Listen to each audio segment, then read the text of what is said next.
Les habitants de Nissan-les-Ansérunes sont encore sous le choc. À la mi-journée, 2 détonations retentissent dans l'avenue de la Cave.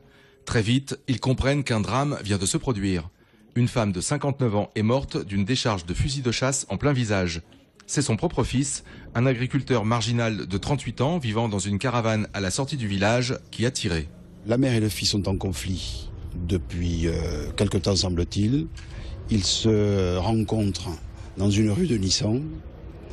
La mère prend peur, se réfugie dans une impasse.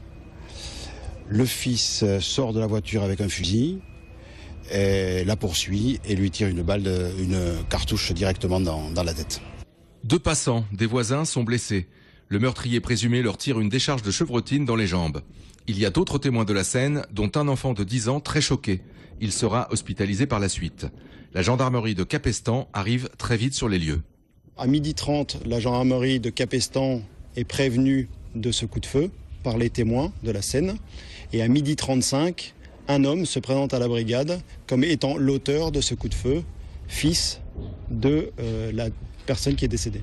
C'est un différend familial sur fond de dettes d'argent qui serait à l'origine de ce meurtre. L'enquête a été confiée à la brigade des recherches de Béziers, appuyée par les techniciens en investigation criminelle de la gendarmerie de Montpellier. L'individu, quant à lui, est toujours en garde à vue à la gendarmerie de Capestan, où il est actuellement auditionné.